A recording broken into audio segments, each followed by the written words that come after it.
Every evening, my wife poured herself a glass of our estate Cabernet. It was our ritual, our 30-year love story distilled into dark ruby liquid. But one night, I tasted something beneath the oak and blackberry, a chemical ghost hiding inside the wine my daughter had personally decanted for her mother. There was no violence, no shouting, just a slow, silent erasing served in crystal stemware by the girl we raised among the vines. Hello everyone, welcome to today's story. Before we begin, tell me where you are watching from, and whether you have ever trusted someone so completely that you never thought to check what they were pouring into the glass. Do not forget to like and subscribe. This is a fictional story with added details for a deeper, meaningful, and enriching experience. They say a vineyard is only as strong as its roots, but standing in the middle of a crowded wine expo in San Francisco, surrounded by the polished gleam of crystal glasses and the murmur of 1,000 conversations about tannin structure and terroir, I realized I had spent 30 years nurturing roots in the soil, while the roots of my own home were being poisoned from within. My name is Richard Calloway. I am a 57-year-old winemaker who spent 3 decades building a $31 million vineyard empire in Napa Valley, never once suspecting that the most toxic vintage in my life was being fermented inside my own kitchen by my own daughter. My life has been measured in harvests. In the slow patience of watching Cabernet Sauvignon clusters darken from green to purple under the California sun, in the precise calculation of sugar levels and acid balance that separates a forgettable bottle from a legacy vintage. I have spent more autumn nights in my cellar than in my own bed, monitoring fermentation temperatures with the obsessive devotion of a man who believes that wine is not just a product, but a living testament to time and care. My professional portfolio speaks in numbers that most people cannot fathom. $31 million. 400 acres of premium Napa Valley hillside. A label that sits on the tables of 3 Michelin-starred restaurants from New York to Tokyo. But as I stood in that San Francisco convention hall, the sharp scent of fresh-poured Pinot Noir mixing with the industrial smell of polished concrete floors, I felt a tremor that had nothing to do with the vintage I was presenting. For over a decade, I have been a ghost in my own harvest. A man who knows the humidity levels of a Bordeaux barrel room better than the temperature of his own bedroom. I have spent more time tasting wines in foreign cellars than tasting the dinner my wife prepared at home, sacrificing the warmth of our kitchen table for the sterile efficiency of yet another tasting room in yet another city. I convinced myself that the 31 million was a fortress, a root system so deep and strong that the family I left behind in St. Helena would always be nourished by it. I told myself that my wife Madeline understood the cost of the Calloway legacy, and that my daughter Celine was proud of the empire her father had cultivated from nothing. Have you ever held a glass of wine up to the light and seen nothing but beauty, only to discover later that the color was hiding something rotten underneath? I should have asked that question about my own daughter years ago. The expo was winding down when my phone buzzed. A video call from Madeline. I stepped away from our booth, pressing the phone to my ear as I wove through the crowd toward a quiet alcove near the service entrance. The fluorescent buzz of the back hallway was a jarring contrast to the warm amber lighting of the exhibition floor. When the screen connected, my heart dropped through my stomach. Madeline sat in our kitchen, the familiar copper pots hanging behind her. But something was catastrophically wrong. Her eyes were glassy, unfocused, drifting across the camera as if she could not quite locate where the lens was. Her hair, always immaculate, hung in unwashed strands around a face that looked 10 years older than the woman I had kissed goodbye 5 weeks ago. "Richard," she said, her voice a thin, fragile thread. "I was going to make the thing, the red thing, from the grapes. What do we call the grapes again?" "Cabernet," I whispered, my blood turning to ice. "We call it Cabernet, Madeline. You named it. You named our first clone 30 years ago." She stared at me through the screen, and for a moment I saw a flicker of recognition, a desperate spark behind the fog. Then it was gone. The yatch drifted to something off camera, and the call ended abruptly. I called back.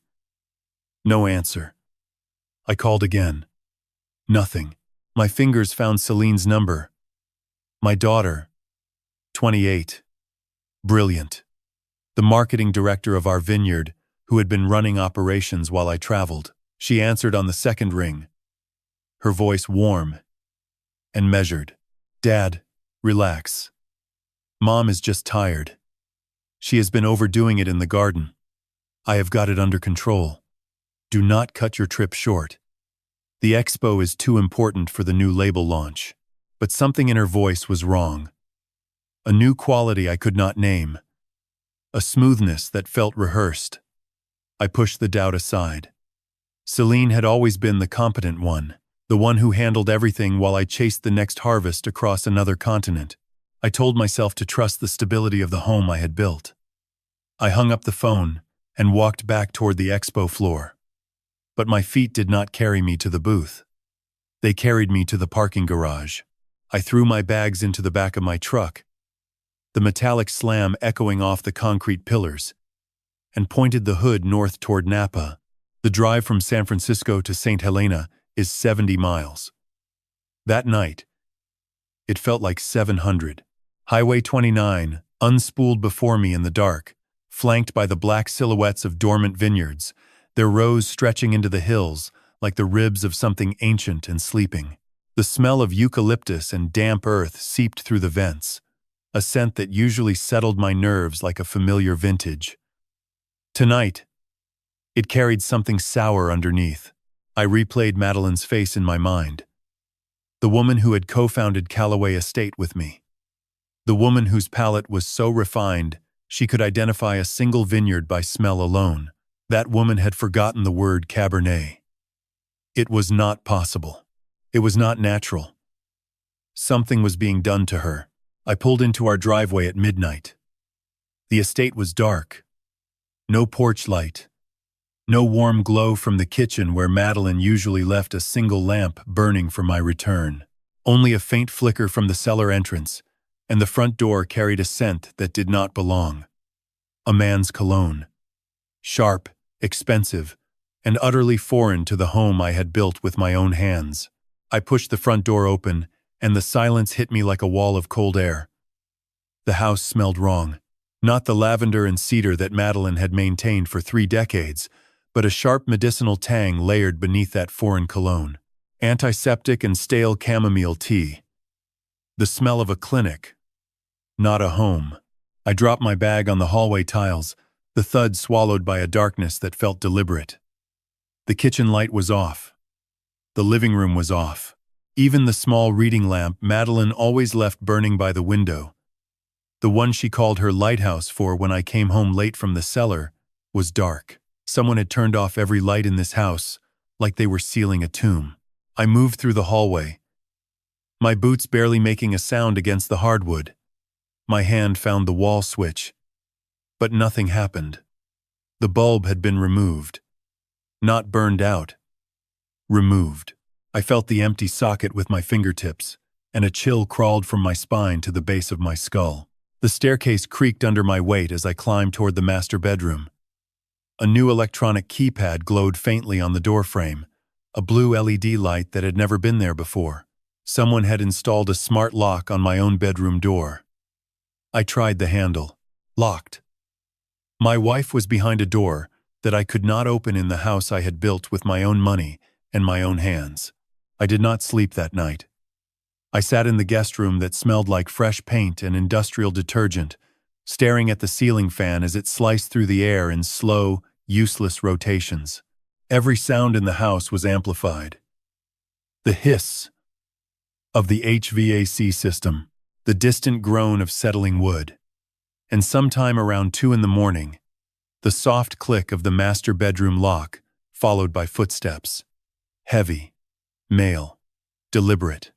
They moved down the hallway, paused outside my door for 3 heartbeats, then continued down the stairs toward the cellar. The cologne followed, like a signature. By 8 the next morning, I was standing in the breakfast nook, watching the autumn fog roll across our vineyard through the bay window. The vines were heavy with fruit. Weeks from harvest. their dark clusters swelling with the sugar that would become our next vintage. But inside this house, something far more bitter was ripening. Madeline appeared at the kitchen entrance, guided by a hand I did not recognize. She was wearing a silk robe that hung from her shoulders, as if she had lost 20 pounds since I last held her. Her skin was the color of parchment, translucent and papery under the recessed lighting. Her feet shuffled across the tile with the mechanical uncertainty of someone navigating unfamiliar terrain in their own home. "Good morning, my love," I said, stepping toward her, with my arms open. "I am home early." She flinched. Her eyes, those brilliant green eyes that had once identified the terroir of a Burgundy vineyard from a single glass, looked through me as if I were made of smoke. She pulled the robe tighter around her body, retreating against the kitchen counter. "Who is in my house?" she whispered, her voice a dry rasp that made my chest cavity feel like it was collapsing. "Celine said no visitors. Celine said nobody comes in. Madeline, it is me. It is Richard. Your husband," I said, my voice cracking at the edges despite every effort to hold it steady. She shook her head slowly, her fingers gripping the countertop until her knuckles turned white. I reached for her hand, desperate for a spark of connection, and as my fingers closed around her wrist, I felt her sleeve ride up. Beneath the silk, her forearm was mapped with bruises. Deep, circular marks in shades of purple and yellow, the kind that come from fingers pressing down with sustained force. Someone had been holding my wife down. The sharp percussion of heels on tile shattered the moment like a rock through a window. Celine appeared in the doorway, dressed impeccably in a cream blazer and dark slacks, her blonde hair pulled back in a severe ponytail that aged her 10 years. She was carrying a leather portfolio thick enough to contain a small novel. Her eyes found me, and for one fraction of a second, something flickered across her face. Surprise. Then it was gone, replaced by a mask of practiced concern. So seamless it should have been my first warning. "Dad, you were not supposed to be back until Thursday," she said, her voice dropping into a register of gentle authority. She crossed the room in 3 quick strides, physically positioning herself between me and Madeline, her hand pressing against my chest with just enough force to stop my forward momentum. Before I could ask about the bruises, before I could demand to know why there was a smart lock on my own bedroom door, Celine was already delivering the diagnosis, like a surgeon cutting without anesthesia. "It is early onset neurodegeneration, Dad. Dr. Voss says it is unusually aggressive. I have been managing everything for the last 5 weeks so you could finish the European tour without worrying. I did not want to distract you during the label launch." She spoke quickly, each word calibrated to overwhelm rather than inform. She produced the portfolio. Inside was a thick medical report, signed by a Dr. Anton Voss, a neurologist in Yountville I had never heard of. Beside it lay a temporary power of attorney document, already notarized, granting Celine full medical and financial decision-making authority over Madeline Calloway. I watched my daughter handle my wife like a piece of fragile equipment rather than a human being. Efficient touches devoid of warmth, clinical adjustments to her robe, and her chair position that spoke of management, not love. She guided Madeline to the breakfast table and set a cup of dark tea in front of her, the steam rising between them like a veil. "Mom, drink your morning blend. Dr. Voss says it helps with the fog," Celine said, her voice honey-coated and firm. Then she turned to me and gestured toward a tall, dark-haired man who had materialized in the kitchen doorway as if conjured from shadow. "This is Dominic Ferrer. He is our new head sommelier. I brought him on to manage the cellar operations while you were away. He has been incredible with the harvest prep." Dominic Ferrer was 32, lean, and carried himself with the quiet confidence of a man who knew his place in a hierarchy he intended to climb. He extended a hand toward me, his grip firm and dry, and his smile never quite reached his dark eyes. His cologne hit me like a slap. The same sharp, expensive scent that had greeted me at my own front door the night before. "Mr. Calloway, it is an honor." "Your Cabernet is legendary," he said, his voice smooth as oak-aged brandy. I shook his hand and said nothing. But my winemaker's nose, trained over 30 years to detect 1 part per million of contamination in a barrel, had already identified the contaminant in my home. It was standing right in front of me, wearing an Italian suit and smiling with teeth that looked like they had been sharpened for the occasion. Have you ever looked at a glass of wine that appears perfect in every way, the color deep and clear, the nose complex and inviting, only to discover on the palate that something catastrophic is hiding beneath the surface? That was my daughter's voice that morning, flawless on the surface, rotten at the core. As Celine guided Madeline back toward the stairs, my wife turned her head and looked at me one last time. Her lips moved, forming words so faint, I almost missed them. "The wine tastes different now, Richard.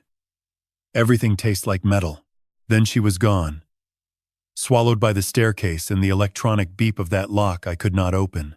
I stood in my own kitchen, surrounded by the copper pots and granite countertops of a life I had built over 30 years, and I felt like a stranger who had wandered into the wrong vineyard after dark. A winemaker's nose never lies. It can detect 1 part per million of contamination in a barrel, can distinguish French oak from American across a room, can identify the precise moment a fermentation turns from life into vinegar. That night, I turned 30 years of olfactory precision against my own household, and what I found in the dark made the hair on my arms stand straight. I waited until the house fell into its deepest silence. The grandfather clock struck 1. Somewhere above me, behind that locked door, my wife was sleeping. A sleep I was beginning to suspect was not natural. At 1:15, I heard it. The electronic chirp of the master bedroom lock. Heavy footsteps descended the staircase with a practiced stealth that told me this was not Dominic's first midnight visit. The kitchen. A cabinet opened. Glass clinked. Liquid poured. Then 14 steps back up, the lock chirped again. And silence returned, like a held breath finally released. I gave it 30 minutes before I placed my bare feet on the cold hardwood. The cellar stairs were behind the kitchen, accessed through a heavy oak door I had installed 20 years ago. The hinges were silent. I had always kept them oiled because vibration disturbs a sensitive fermentation. Tonight, that obsessive maintenance served a darker purpose. The cellar air hit me at 55 degrees. The smell of oak staves, damp stone, and the rich, yeasty perfume of wine, aging in French barrels. This was my cathedral. But beneath the familiar bouquet, I detected a faint chemical sharpness that did not belong, like rubbing alcohol dissolved in grape must. At the far end of the cellar, on a marble-top table beside the tasting station, sat Madeline's crystal decanter, a hand-blown piece from a Venetian artisan we had visited on our 10th anniversary. She had used it every evening for 20 years. I lifted it to my nose. The first impression was correct. Our 2021 Reserve, Cabernet, Blackberry, Cassis, Vanilla, from 18 months in new French oak. But beneath that familiar architecture, hiding like a dissonant note in an otherwise perfect chord, was something that made my trained palate recoil. A bitter, metallic undertone. Pharmaceutical. Synthetic. The ghost of a chemistry lab dissolved into the fruit of our labor. Madeline had told me the wine tasted like metal. She was right. Someone was contaminating her evening glass with a compound that did not belong anywhere near a wine barrel. I moved to the kitchen. The trash bin beneath the sink was my next target. I spread the contents across the tile floor with the methodical precision of a man sorting grape clusters on a sorting table. Coffee grounds, eggshells, junk mail, and then, buried beneath a layer of paper towels, 3 pharmacy receipts from a compounding pharmacy in Vallejo. Not our local pharmacy in St. Helena, Vallejo, 40 miles south. The medications listed were haloperidol and lorazepam, antipsychotics and sedatives, heavy-grade chemicals that would explain every symptom I had witnessed. Beside the receipts, a purchase confirmation for a high-capacity document shredder bought 3 days after I left for Europe. And beneath that, crumpled and stained with coffee, a collection notice from an online poker platform. The amount owed made my vision blur. $150,000. Outstanding balance on the account of Celine Calloway. My daughter was not managing our vineyard. She was hemorrhaging money into a digital void. And the medication she was feeding her mother was not treatment. It was a chemical leash. Do you know what it feels like to discover that your life's work has been turned into a weapon against the person you love most? That the grape, the barrel, the ritual of 30 years has been hijacked to deliver suffering instead of joy? I returned to the cellar, back to the tasting station. And that is when I noticed something I had missed. Behind a row of library wines from the 1990s, tucked between a dust-covered Magnum and the stone wall, was a half-empty bottle of our 2021 Cabernet, the same vintage in the decanter. But this bottle had a small strip of masking tape on its neck, and written on it in Madeline's shaking handwriting were two words that broke me open. Help me. She had saved it. In whatever fragments of lucidity the drugs allowed her, my wife had poured a portion of the poisoned wine into this bottle and hidden it behind our oldest vintages. A message in a bottle from a woman drowning in her own home. She knew what was being done to her, and she had left me the evidence in the only language we both spoke fluently. I slid the bottle back into its hiding place, my hands trembling with a grief so sharp it felt like swallowing broken glass. That bottle was a witness, and I needed it preserved until the moment I could use it to dismantle everything my daughter had built upon her mother's suffering. The cellar door groaned above me. Heavy boots descending stone stairs. The cologne reached me before the shadow did. Dominic Ferrer was coming down at 2 a.m, and I was standing beside a bottle of evidence that could unravel everything. I pressed myself behind the farthest barrel row, the curved oak stave cold against my back, my breathing forced into the shallow, controlled rhythm I used during the most delicate moments of a blending session.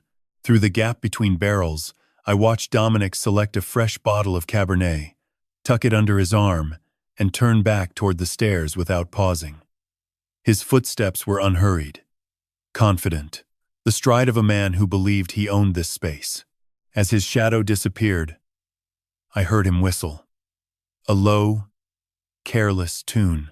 He was whistling. He carried the next dose to my wife's decanter, and that small sound, that casual cruelty, cemented something inside me that would never soften again. Tomorrow, I would visit the doctor whose name signed those receipts. Tomorrow, I would begin dismantling the architecture of this betrayal vine by poisoned vine. I have spent 30 years judging character through a handshake and a wineglass. A firm grip and an honest palate tell you everything you need to know about whether a man can be trusted with your grapes or your future. Dr. Anton Voss failed both tests before he even opened his mouth. His clinic sat on a quiet street in Yountville, nestled between a Michelin-starred restaurant and a boutique hotel. The kind of address that whispers money rather than medicine. The building's facade was all reclaimed wood and frosted glass, designed to soothe wealthy patients into believing that whatever happened inside was both exclusive and benign. I parked my truck between a Mercedes and a Tesla, the diesel engine rumbling like an argument in a library, and adjusted my collar in the rearview mirror. The man staring back at me looked 10 years older than he had a week ago. The reception area smelled like eucalyptus diffusers and new money. A young woman behind a marble counter looked up from her screen with the practiced disinterest of someone paid to be a barrier. "Mr. Calloway, Dr. Voss is with a patient." "You do not have an appointment," she said, her fingers already reaching for a scheduling tablet. I leaned over the counter, just enough to let her see the authority that 30 years of managing harvest crews and million-dollar contracts had carved into my posture. "I am Madeline Calloway's husband. I am her primary insurance holder. I am here for answers, not an appointment," I replied. She made a call. Within 3 minutes, Anton Voss appeared. 61 years old, silver-haired, with the manufactured warmth of a man who had learned empathy from a textbook rather than from living. His handshake was soft and damp. His smile never touched his eyes, and on his left wrist, Catching the overhead light with an unmistakable gold gleam was a Patek Philippe Nautilus. Limited edition, worth more than his receptionist earned in 2 years. I knew that watch. Celine had shown me a photo of it 6 weeks ago, bragging about purchasing one for a special client as a thank you gift for outstanding advisory services. The client was standing right in front of me, wearing my daughter's bribe on his wrist while he prepared to lie to my face about my wife's brain. We settled into his office. Leather chairs, mahogany desk, a view of the Mayacamas Mountains through floor-to-ceiling glass. He projected an air of manufactured concern as he recycled the same script I had heard from Celine. A typical, rapid onset, aggressive neurodegeneration, high-stress triggers from years of managing a demanding estate. He used clinical terminology, the way a bad winemaker uses oak chips, to disguise something fundamentally flawed underneath. I want the digital lab results, doctor. The raw scans, the blood panels, everything, I said. My voice, a low, steady pressure, like the slow squeeze of a wine press. His eyes shifted to the window. An involuntary flick that told me everything. There has been a server migration, Mr. Calloway. The digital records are temporarily inaccessible. I will have my office email them to you by end of week. It was a lie I had heard 100 times from crooked distributors who delayed shipments while their warehouses sat empty. I knew it. He knew I knew it. But we both performed our parts in this theater of false civility. I stood to leave, letting him believe the frustrated husband had been successfully managed. He escorted me toward the front exit, his hand hovering near my shoulder in a gesture of clinical comfort that made my skin crawl. But at the last moment, I doubled back. A forgotten phone. A quick excuse. I turned left instead of right and found myself in the service corridor behind the consultation rooms. That is when I saw them. Celine had entered through a staff-only side door, bypassing the waiting room entirely. She was standing in the narrow corridor with Dominic Ferrer, and the way she touched him erased any remaining doubt about the nature of their relationship. Her hand pressed against his chest, fingers curling into the fabric of his shirt with a possessive intimacy that had nothing to do with professional collaboration. She tilted her face toward his, whispering something that made him smile, and he responded by sliding his hand along her lower back with the easy confidence of long familiarity. Then Voss appeared from a side office, and the three of them converged into a tight huddle. I pressed myself against the wall, hidden behind a supply cart, my heart slamming against my ribs as their voices carried in the quiet corridor. "Is he buying the story?" Dominic asked, his voice low and flat. "He is suspicious but manageable." "He does not have proof of anything yet," Celine replied, her tone sharp and clinical. A voice I did not recognize as my daughter's. "Beaumont wants the signing completed before harvest ends," Voss said, pulling a small amber vial from his lab coat pocket and pressing it into Dominic's palm. "Keep her steady through Friday. If she has any more lucid episodes, double the evening dose. We cannot afford another incident like last Tuesday." Celine nodded, checking her phone with the detached efficiency of a project manager reviewing a timeline.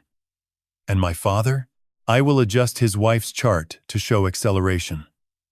If he pushes again, I will recommend a full residential facility transfer. That removes her from the house entirely and puts her under my direct supervision," Voss said. Dominic pocketed the vial and adjusted his collar. The familiar cologne drifted toward me like a chemical signature of everything wrong in my world. "Perfect. Then by harvest, the signing is done. Beaumont wires the funds, and your father comes home to an empty house and a medical report he cannot dispute." Celine's smile was a blade, a thin, precise cut that severed whatever remaining thread connected her to the daughter I once carried through the vineyard on my shoulders. She kissed Dominic once, quick and possessive, then turned toward the exit without looking back. I stood behind that supply cart until my legs ached, processing what I had just witnessed. My daughter, her lover, her bought doctor. and a name. Beaumont. Henri Beaumont. The CEO of a French wine conglomerate who had been circling Callaway Estate like a vulture for a decade. Making offers I had refused at every turn. Now, he was not making offers. He was taking what he wanted through the systematic destruction of my wife's mind. The architecture of the conspiracy was complete. 3 pillars. Celine the engineer, Dominic the instrument, Voss the cover, and above them all, a French predator financing the demolition of my family to acquire the land he could never buy honestly. I walked to my truck in the afternoon sun. The Napa hills golden and beautiful around me. The smell of ripe grapes heavy in the warm air. But the beauty felt like a mask, a perfect vintage hiding a catastrophic fault. I had the blueprint of their conspiracy now. What I needed next was the proof that no courtroom could deny. I needed eyes in the walls of my own home, and I needed them before Friday arrived with its final glass. In winemaking, you monitor temperature, humidity, and pH with obsessive precision. A single degree of variation can turn a transcendent vintage into expensive vinegar. That afternoon, I applied the same obsession to a different kind of monitoring, the kind designed to catch a predator in the act of destroying something irreplaceable. I drove south on Silverado Trail. The afternoon sun painting the hillside vineyards in amber and gold, the smell of ripe Zinfandel drifting through my open window from a neighboring estate. Under normal circumstances, this drive would have filled me with the quiet satisfaction of a man surveying the kingdom he had built. Today, it felt like driving through a painting of a life that no longer belonged to me. The security system shop sat in a commercial strip in northern Napa, wedged between a restaurant supply warehouse and a data recovery firm. No flashy signage, just a brushed steel plate on the glass that read, Advanced Monitoring Solutions. The interior smelled of solder and ozone, the low hum of server racks providing a constant electronic heartbeat.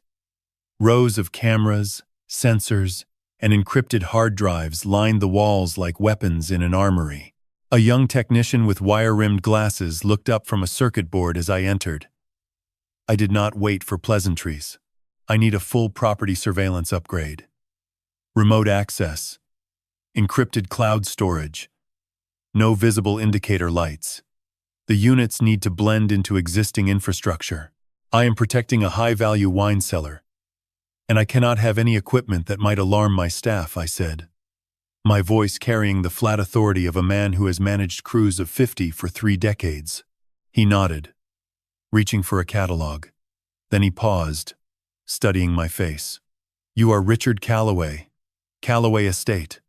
I had your 2018 reserve last month at a charity event. Incredible wine. I ignored the compliment. My focus was purely tactical. I need 3 concealed units. 1 disguised as a temperature sensor for the cellar environment. 1 as a smoke detector for the kitchen. 1 as an air purifier for a bedroom. All with 4K resolution and audio capture. Can you do that by tonight? He could. But as he began pulling units from the back shelf, he stopped mid-reach and turned back to me with a hesitation that prickled the back of my neck. Mr. Callaway, I should probably mention this. A young woman came in about 2 weeks ago. Blonde. Early 30s maybe. She was asking specifically about the effective range of high-frequency signal jammers.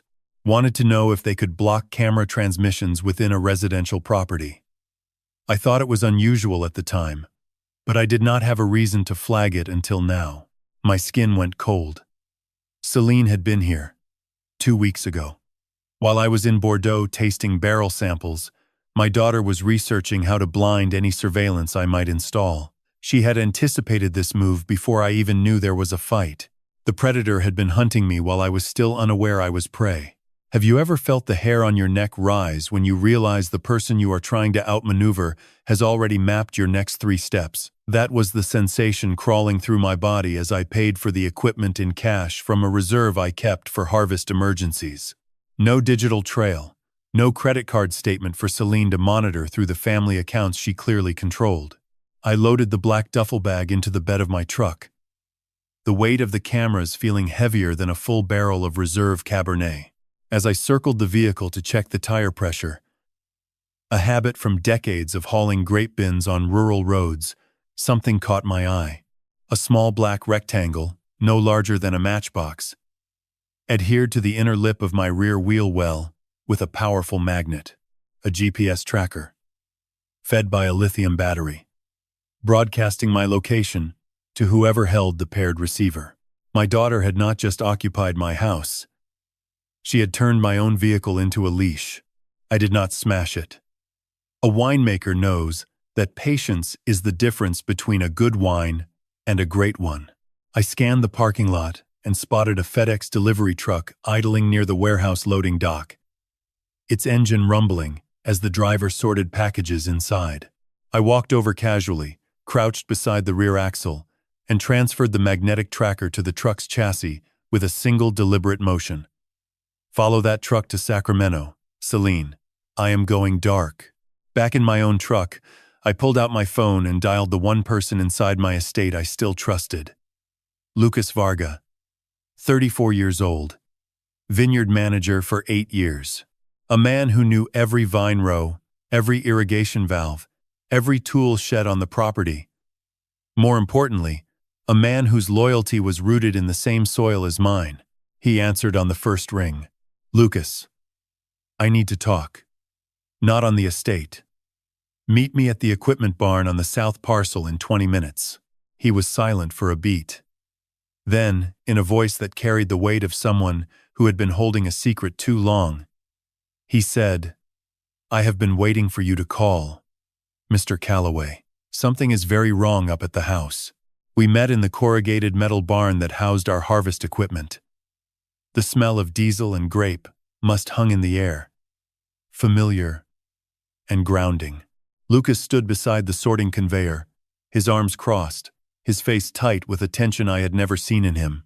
She fired Marco, Terrence, and old Luis.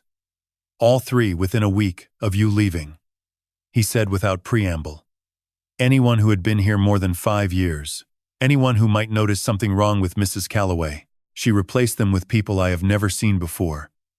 And she told me, I am no longer permitted inside the main house. Kitchen, cellar, upstairs, all off limits. What about Dominic? I asked. Lucas's jaw tightened. He is not a sommelier, Mr. Calloway. I have worked harvest with real cellar hands for 8 years. That man does not know the difference between racking and riddling. He is something else entirely, and he is in that house every single night. I opened the duffel bag on the conveyor belt and showed Lucas the cameras. His eyes widened, then hardened with understanding. Tonight, I said. We install tonight while they are at dinner in town. Celine mentioned a reservation at the French Laundry to celebrate some business milestone. We have a 3-hour window. Lucas nodded once, his hand closing around a cable spool with the steady grip of a man who had finally been given permission to fight. Tell me where you want them. I know the wiring paths in that house better than the irrigation map. I looked at this man, this loyal vine worker who had watched something terrible unfold without the power to stop it. And I felt the first faint pulse of hope since I had tasted metal in my wife's glass. We were 2 men standing in a barn that smelled of honest labor, preparing to wire my own home for war. The 3-hour window opened at 7:45, when Celine's white convertible disappeared down the driveway. Dominic in the passenger seat, both dressed for the kind of dinner that cost more than most people's monthly rent. I watched from the equipment barn through binoculars until their taillights vanished around the bend. Then Lucas and I moved. We entered through the cellar's emergency exit, a narrow stone passage I had built into the original foundation 20 years ago as a fire escape route. Nobody used it. Nobody remembered it existed except me and the contractor who had poured the concrete. A man who had retired to Arizona a decade ago. The passage smelled of damp earth and old mortar, the walls brushing my shoulders as we shuffled through with the duffel bag between us. The cellar came first. Lucas had the wiring expertise from 8 years of maintaining irrigation control systems across 400 acres. His hands moved with quiet precision as he mounted the temperature sensor camera above the decanting station, threading the power cable along the existing climate monitoring conduit so seamlessly that even I could barely tell where the old system ended and the new one began. The 4K lens sat behind a mesh grate designed to look like an air intake. It had a perfect sightline to the marble table where Madeline's crystal decanter waited like an altar to her nightly poisoning. Kitchen next. I climbed onto the counter and replaced the existing smoke detector with our modified unit. Same brand. Same housing. Same mounting plate. The only difference was the pinhole lens hidden behind the test button and the micro SD backup that would capture footage even if the Wi-Fi signal was jammed.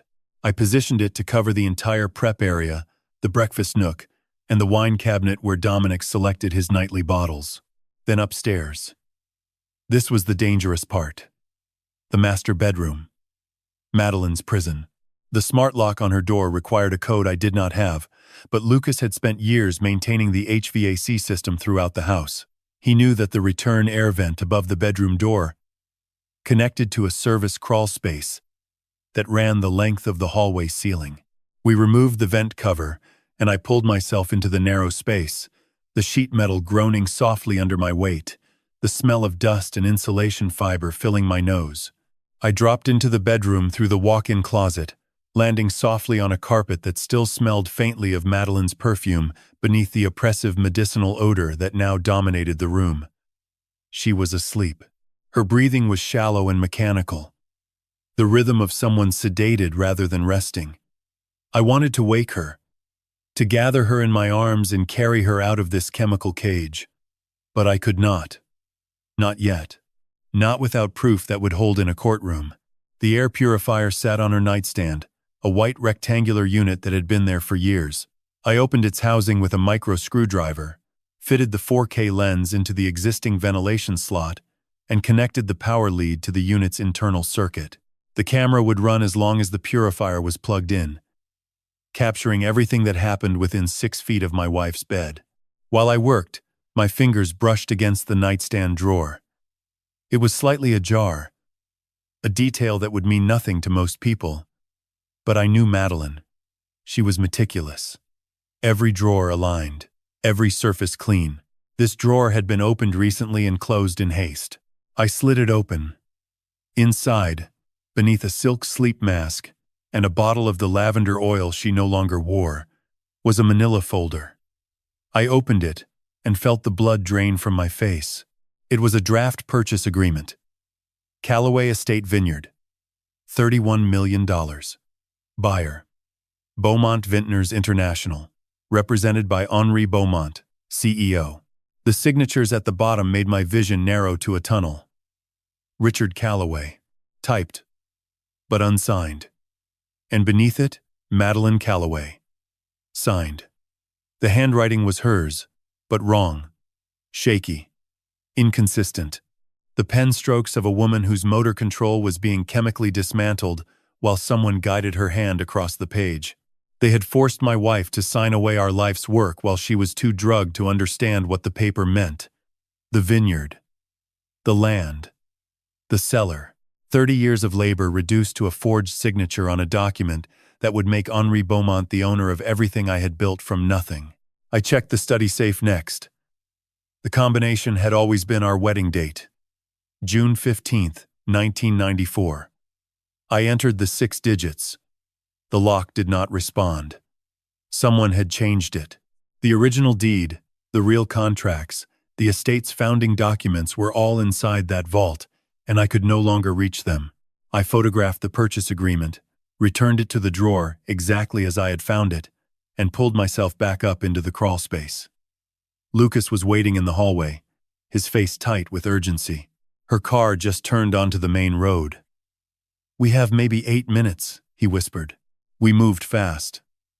I dropped back into the hallway. Lucas replaced the vent cover, and we retreated down the main staircase toward the cellar exit. But as we reached the kitchen, headlights swept across the front windows. Too soon. She was not supposed to be back for another hour. Go. Cellar tunnel. Now. I hissed at Lucas. He disappeared down the stone stairs without hesitation. I could not follow. The cellar door would be visible from the foyer if Celine entered through the front. I doubled back and slipped into the guest room, pressing the door closed just as the front lock clicked and heels struck marble. Celine's footsteps moved through the house with purpose. Not toward the kitchen, not toward the living room. Straight upstairs. Toward the master bedroom. I heard the electronic chirp of the smart lock, the soft creak of the door, and then silence. I pressed my ear against the guest room wall. 1 minute. 2. Then Celine's voice, barely audible through the plaster, murmuring to someone who could not answer back. 5 more pours, Mama.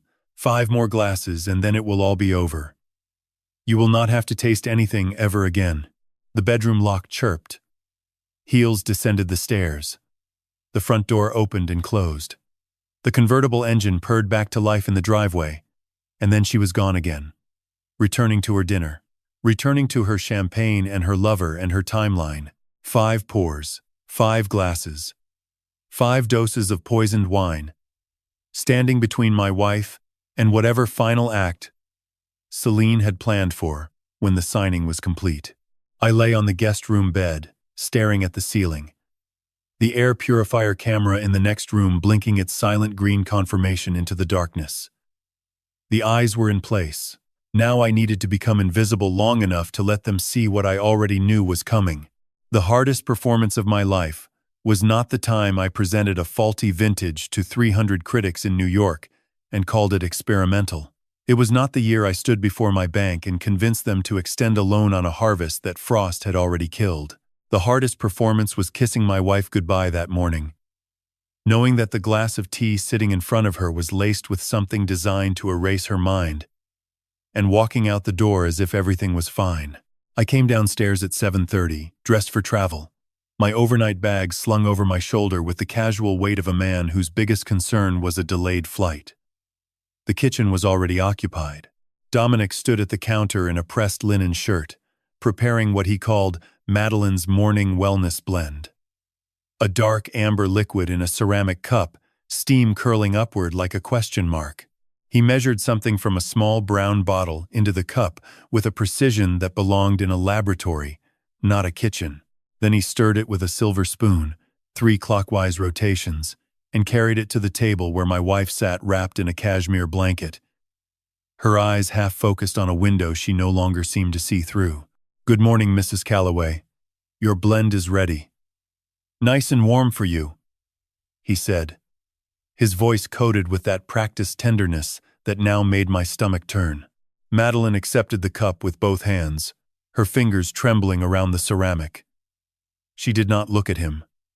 She did not look at me. She looked at the steam, as if it contained some answer she could no longer formulate into a question. I sat across from her and forced myself to eat a piece of toast that tasted like cardboard. Every instinct screamed at me to slap that cup from her hands, to grab Dominic by his pressed collar and drag him out. Not yet. The cameras needed time. The evidence needed to be indisputable. One impulsive move and Celine would adapt, would hide, would find new ways to continue the slow erasure she had engineered. Celine appeared at 8:15, her phone already pressed to her ear, speaking rapid French to someone I now knew was Henri Beaumont. She ended the call when she saw me and switched to her dutiful daughter register without missing a beat. "Dad, are you heading back to the city already? The label launch presentation is tomorrow, right?" she asked, pouring herself coffee with the ease of someone who had already won. I nodded. The distributor meeting got moved up. I will be in San Francisco through the weekend at least. Maybe longer depending on how the West Coast chain negotiations go, I said, projecting the distracted executive energy she expected from me. I let my eyes drift past her to the vineyard outside, performing the role of a man already mentally elsewhere. "Do you need anything before I go?" I asked, standing and brushing crumbs from my jacket.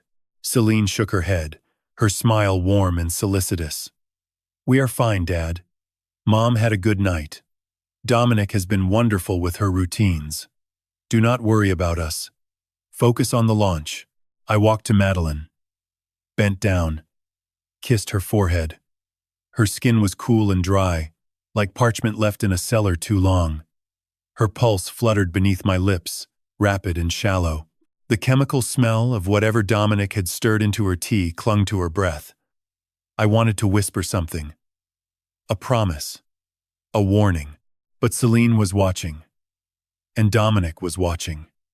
And the performance required absolute commitment to the lie. "I will be home before you know it, sweetheart," I said. Madeline's eyes drifted toward my voice. For one heartbeat, something flickered in those green depths. Recognition. A desperate, drowning spark. Then it was gone. Swallowed by the pharmaceutical fog that had become her permanent weather. I reached into my jacket and handed Celine a thick envelope of cash. $5,000. For Mom's supplements, and any specialist visits while I am gone. "Keep the receipts," I said.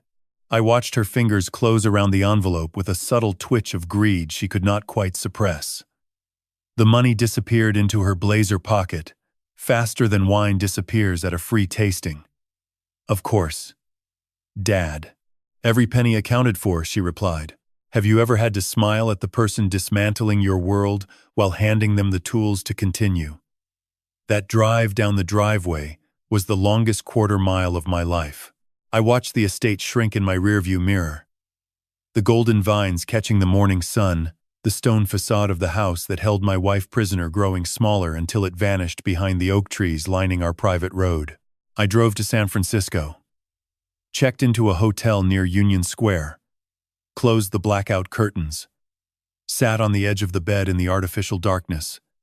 And opened the surveillance app on my phone. The feeds loaded in sequence. Cellar. Green light. Kitchen. Green light. Master bedroom. Green light. All three cameras active, transmitting encrypted 4K footage to a secure cloud server that neither Celine nor her signal jammers could touch. I switched to the kitchen feed first. The timestamp read 9:47 in the morning. Less than 2 hours since I had driven away. The image was crystal clear. Celine stood at the kitchen island, her blazer discarded on a bar stool, her posture loose and buoyant in a way I had never seen when she knew I was watching. She was laughing. Not the polished, controlled laugh she used in my presence, but a raw, jagged sound of celebration. Dominic appeared behind her, wrapping his arms around her waist, pressing his mouth to her neck. She reached backward, her fingers threading into his hair with the familiarity of something long practiced. Then she moved to the wine cabinet. Not the regular cabinet. The reserve cabinet where I kept our most expensive bottles. She pulled out a Krug Grand Cuvée that I had been saving for our 35th anniversary. The cork popped with a sound that carried through the micro camera's audio with sickening clarity. She poured 2 flutes, the golden liquid catching the morning light, and raised her glass toward the ceiling with a smile that contained no warmth. "Only triumph. To the vintage that pays for everything," she said. Her voice crisp and cold through the tiny speaker. Dominic clinked his glass against hers. "To the last 5 pours." They drank my anniversary champagne in my kitchen, toasting the death of my wife with the casual intimacy of 2 people who had already divided the spoils. I sat in that dark hotel room, the blue glow of the screen reflecting off my face, and felt something inside me crystallize into a substance harder than any barrel oak I had ever aged a wine against. 5 pours. They were counting down my wife's life in glasses. The evening feed loaded at 6:43. I had spent the afternoon pacing the hotel room like a man trapped inside a fermentation tank, watching the clock and checking the feeds every 20 minutes. The cellar camera showed nothing. The bedroom camera showed Madeline sleeping, her chest barely rising, her skin the color of old wax in the dim afternoon light. But the kitchen feed at 6:43 changed everything. Dominic entered the frame with the deliberate grace of a man performing a ritual he had perfected over weeks. He moved to the wine cabinet and selected a bottle of our 2021 Reserve Cabernet, the same vintage I had tasted in the decanter 3 nights ago. He opened it with a sommelier's knife, the cork coming free with a soft, intimate sound that my microphone captured with terrible clarity. He poured the wine into Madeline's crystal decanter, the dark liquid catching the under cabinet, lighting like blood pooling on glass. Then he reached into his jacket pocket. Not into the wine cabinet. Not into the kitchen drawers. Into his own clothing. As if what he carried was too precious or too dangerous to leave anywhere my wife might accidentally find it. He produced two small objects, a clear glass vial containing a white powder, and a second vial, smaller, filled with a pale blue liquid. He unscrewed both with steady hands. I leaned forward in the dark hotel room, my face inches from the screen, the blue light burning my retinas. The image was so sharp I could see the fine granules of the powder as he tapped them into the decanter. 3 taps. Precise. Measured. Then the blue liquid. 4 drops. He counted them aloud, his lips moving in a whisper the microphone barely caught. 1, 2, 3, 4. Just a little more terroir for you, Mama. He swirled the decanter in a slow, circular motion, the contaminated wine catching the light in patterns that looked almost beautiful if you did not know what you were watching. The powder dissolved. The blue liquid disappeared into the dark ruby. Within 30 seconds, the wine looked exactly as it always had. Perfect. Unaltered. A glass of estate, Cabernet, that any trusting soul would drink without hesitation. The kitchen camera captured everything. Every grain. Every drop. Every casual whisper from a man poisoning a woman's glass with the mechanical indifference of someone adding sugar to a cup of coffee. Then Celine entered the frame. She had changed from her morning clothes into a silk robe, her hair loose around her shoulders, her phone already on speaker before she set it on the counter. The voice that filled my hotel room through the camera's audio was male, French accented, and carried the authority of a man who was accustomed to acquiring whatever he desired. Celine, ma chérie. What is the status? Henri Beaumont's voice asked. The words clipped and precise. 7 days, she replied, leaning against the counter, watching Dominic arrange a small plate of crackers beside the decanter on a silver tray. She either signs the amendment by Friday or she will not be able to hold a pen by the following week. Either way, the estate transfers. And your father? In San Francisco. Obsessed with his label launch. He suspects nothing, she said. There was a pause. Then Beaumont's voice dropped into a lower register. And if she refuses? If she has another moment of clarity? And resists? Celine looked at Dominic. A silent exchange passed between them that the camera captured in perfect 4K resolution. Then she turned back to the phone. She will not refuse. By Friday, she will not be capable of refusing anything. I need a guarantee, Celine. 31 million is not a gamble. It is a transaction. And transactions require certainty. Beaumont pressed. Dominic picked up the tray, arranging the crackers with a doting precision that disgusted me. He looked at the phone and spoke for the first time, directly to the man financing my wife's destruction. If she cannot sign by Friday, we move to Plan B. I have a contact, a coroner in Sonoma County, who owes me a professional favor. Natural causes. Cardiac arrest, secondary to advanced neurological decline. Clean. Untraceable. I already have the certificate template prepared. Everything is filled out except the date. The words hit me like a barrel falling from a rack. Certificate template. Date of death left blank. A murder scheduled like a harvest date, penciled into someone's calendar as if my wife's final heartbeat was just another logistical item to be checked off. Beaumont's response was immediate and cold. Do it. But only if the signing fails. I prefer a living signature to a dead liability. Less scrutiny from the probate court. Understood, Celine said. Then she smiled at the phone with a brightness that would have fooled anyone who did not know what she was planning. We will have your vineyard by the end of the month, Henri. One way or another. The call ended. Celine turned to Dominic, took his face in her hands, and kissed him once. Hard. Possessive. Then she pulled back and gestured toward the tray. Take it up. The evening dose. Make sure she drinks all of it. If she complains about the taste again, tell her it is a new honey blend, the doctor recommended. Dominic lifted the tray. The steam from a small cup of tea sat beside the wine glass. 2 delivery systems. The tea for immediate sedation. The wine for the longer, slower, cognitive demolition. I watched him walk toward the stairs, the camera losing him as he passed beyond the kitchen frame. I switched feeds. Master bedroom. The image took 3 seconds to load, and those 3 seconds were the longest of my life. Madeline was propped against the pillows, her eyes open but swimming in a chemical haze that made her pupils look like dark pools reflecting nothing. Dominic entered the frame, tray in hand, his smile warm and solicitous as he sat on the edge of her bed. Evening time. Mrs. Calloway. Your favorite. The 2021 Reserve, he said, lifting the crystal glass to her lips. Madeline's hand rose weakly, pressing against the glass. It does not taste like our wine anymore, Dominic. It tastes wrong. Where is Richard? I want Richard, she whispered. He is very busy in San Francisco, Mrs. Calloway. He asked me to take care of you. This is a new blend. A special reserve, Dr. Voss. Recommended for your condition. Just drink it all and you will sleep beautifully.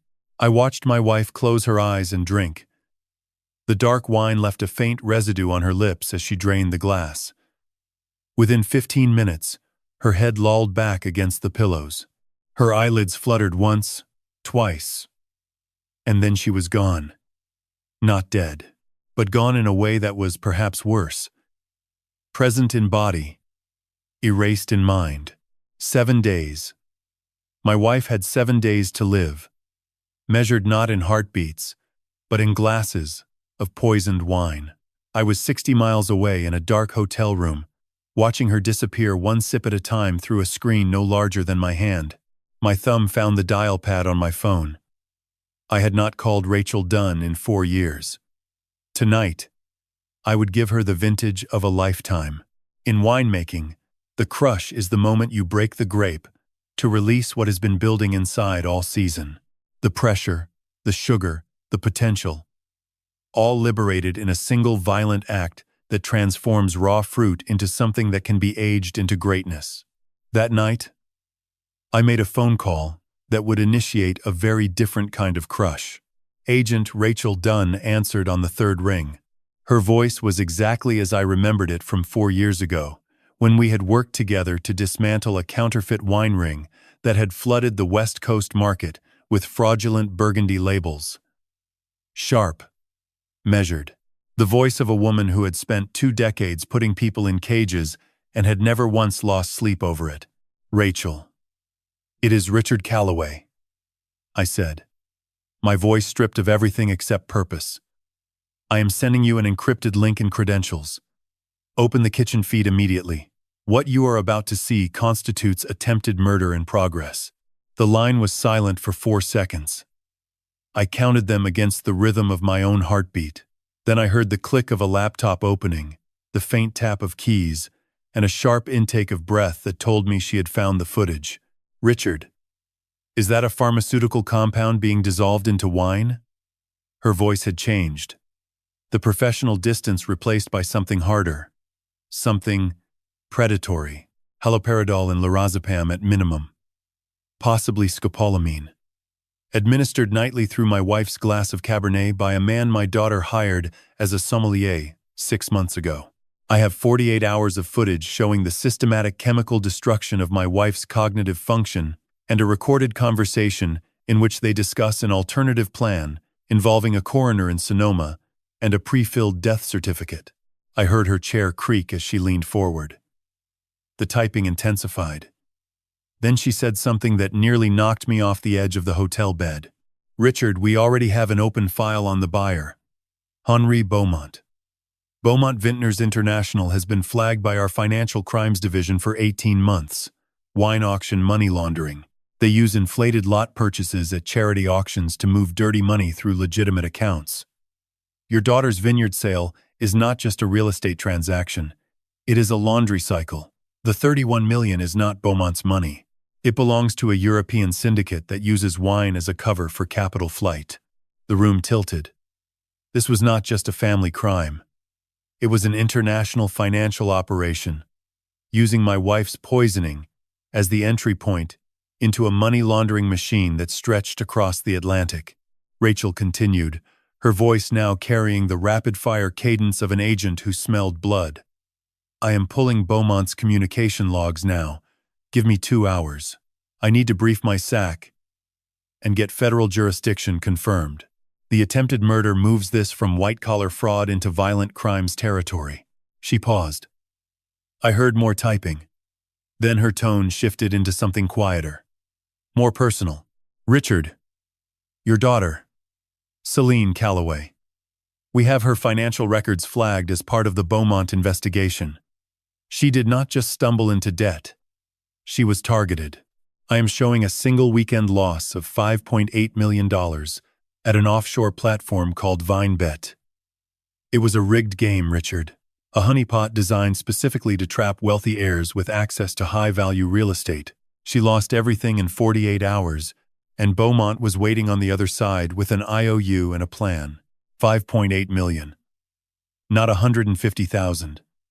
The poker notice I had found in the trash was just the visible tip of an iceberg that plunged far deeper than I had calculated. My daughter had been lured, trapped, and turned into an instrument of destruction by a man who wanted my land badly enough to engineer a financial collapse and a medical fraud simultaneously. And Dominic Ferrer? I asked, though I already suspected the answer. Former employee of Beaumont Vintners, hired out of their Bordeaux office 18 months ago. Relocated to California 6 months before your daughter placed him in your estate. He is not a sommelier, Richard. He is an operative. A placement designed to control access to your wife while providing Beaumont with real-time intelligence on your movements. I closed my eyes. The architecture of the conspiracy was even more elaborate than I had feared. Every element designed, placed, and activated with the precision of a master plan. Celine was the access point. Dominic was the instrument. Voss was the cover.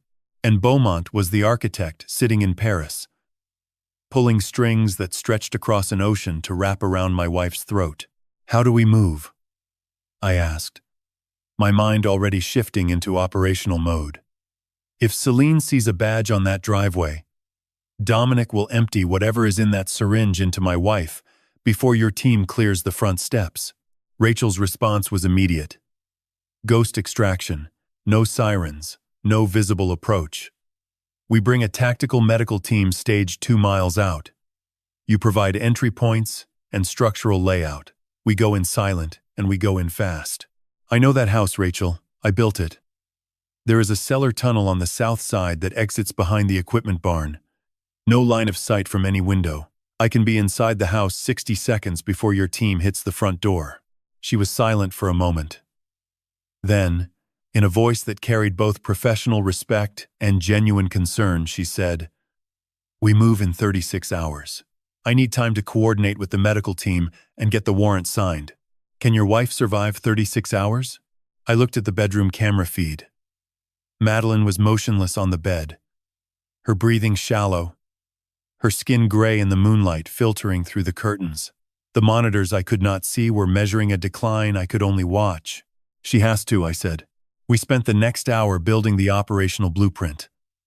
I provided the floor plan, the door specifications, the location of every entry point and every blind spot. I described the smart lock system and the signal jammer that Celine had likely installed. Rachel assigned a counter-electronics team to neutralize both before entry. The plan was christened Operation Harvest, fitting for a mission that would cut the rot from my vineyard once and for all. At 3:17 in the morning, as I was finally about to close my eyes, my phone vibrated. The bedroom camera had triggered a motion alert. I opened the feed, and my blood turned to slush. Dominic was in the master bedroom. Not with a wine glass this time, not with a tray of crackers and poisoned Cabernet. He was standing beside Madeline's bed, with a black medical kit open on the nightstand. Under the pale glow of the air purifier's status light, I watched him withdraw a needle and a collection vial. He tied a tourniquet around my wife's thin arm, found a vein with practiced ease, and drew blood. He was not decanting wine. He was testing her, checking her blood levels, measuring how close she was to the threshold where her body would accept the final dose without raising forensic suspicion. The way a winemaker tests Brix levels before deciding if the fruit is ripe enough to pick. My wife was being assessed for harvest. 36 hours is not a long time when you are aging a wine. It is a blink, a single breath in a process that takes years to complete. But 36 hours when you are watching your wife die in slow motion through a 4-inch screen is an eternity measured in heartbeats you are not sure will continue. I spent those hours in the hotel room, watching, monitoring, documenting. The feeds ran continuously. I watched Dominic bring 2 more glasses of poisoned Cabernet to Madeline's bedside. I watched Celine enter the bedroom twice to check her mother's responsiveness, pinching her arm, shining a phone flashlight into her pupils, nodding with clinical satisfaction at whatever she found. I watched my wife shrink further into the pillows, her body consuming itself under the chemical assault, her lips moving in sleep with words I could not hear. On the morning of the 36th hour, I loaded my truck in the dark parking garage and pointed it north toward Napa. The pre-dawn highway was empty, the headlights cutting through a fog that clung to the valley floor, like a burial shroud. I did not play music. I did not call anyone. I drove in silence, my hands steady on the wheel, my mind running through the operational blueprint. Rachel and I had refined over 12 phone calls in the past day and a half. Lucas was waiting at the equipment barn when I arrived at 5:15. The fog was so thick, I could barely see the vine rows beyond the gravel lot. He stood beside the sorting conveyor, dressed in dark work clothes, his face drawn tight with the same controlled tension I felt vibrating through my own body. "Status," I said. "She left the house 40 minutes ago. Hair appointment in Calistoga. Dominic is still inside. He has not come out since midnight," Lucas reported. His voice was steady, but his jaw was clenched. I opened the camera app on my phone. Kitchen feed, empty. Cellar feed, empty. Bedroom feed. My heart stopped. Dominic was standing beside Madeline's bed. Not with a wine glass. Not with a tray. He was holding a syringe. A clear barrel filled with a colorless liquid, the needle cap still on, resting in his palm as he spoke into his phone wedged between his shoulder and ear. The camera's audio was faint, but legible. "She is ready. Her levels are where we need them. The potassium will mimic cardiac arrhythmia. No toxicology panel in the world will flag it as anything other than age-related cardiac event," he said. His voice was flat, professional, the voice of a man discussing a work order, not a murder. Then Celine's voice came through his phone speaker, sharp and urgent. "Tonight, Dominic. Beaumont is losing patience. The wire transfer is staged. We need this done before my father comes back from San Francisco." "Understood. I will administer at 9 this evening. After her last glass. It will look like she fell asleep and never woke up." The screen went dark in my hand. Not because the feed cut out, but because my vision narrowed to a single point of white-hot focus. 9 this evening. They had moved the timeline up. Not 7 days. Not Friday. Tonight. I looked at Lucas. His face told me he had heard enough through the phone speaker I had tilted toward him. "We go now," I said. The cellar tunnel entrance was behind the equipment barn, hidden beneath a rusted drainage grate that had not been opened in 15 years. Lucas and I pried it free, the metal groaning against the concrete frame, the smell of damp earth and old stone rising from the darkness below. I dropped in first, my boots hitting the packed dirt floor with a muffled thud. Lucas followed, pulling the grate back into position above us. The passage was narrow, low ceiling. The walls pressed against my shoulders as we moved single file through the dark, my phone flashlight cutting a weak beam through the stale air. I had built this tunnel as a fire escape when the estate was under construction. It connected the barn to the cellar through 60 feet of reinforced concrete pipe. 60 feet between me and the woman I loved. We emerged into the cellar through a concealed panel behind the oldest barrel rack. The temperature hit me like always. 55 degrees. The smell of oak and wine. My cathedral. But today it was a staging ground. I checked my phone. 5:32. Rachel's team was in position 2 miles west, waiting for my signal. The plan was simple. I enter through the cellar. I reach the bedroom. I neutralize Dominic. 90 seconds later, the FBI hits the front and rear doors simultaneously. Medical team enters immediately behind them. Lucas stayed in the cellar, positioned by the emergency exit to guide the medical team through if the front entry was compromised. I climbed the cellar stairs alone, each step measured against the silence of the house above. The kitchen was empty. The hallway was dark. The medicinal smell hung heavy in the still air, layered with that cologne I now associated with the slow death of everything I had built. The master bedroom door was closed. The smart lock glowed blue, but I did not need the code. The crawl space above the hallway was still accessible from the service vent. I pulled myself up, the sheet metal groaning softly, and crawled the 12 feet to the bedroom vent. Through the slats, I could see everything. Madeline lay motionless on the bed. Her skin was gray. Her breathing was barely visible. Dominic sat in a chair beside her, the syringe resting on the nightstand like a loaded weapon, waiting for its appointed hour. He was reading something on his phone, relaxed, casual. A man killing time before killing a woman. I did not wait for 9 o'clock. I dropped through the vent cover.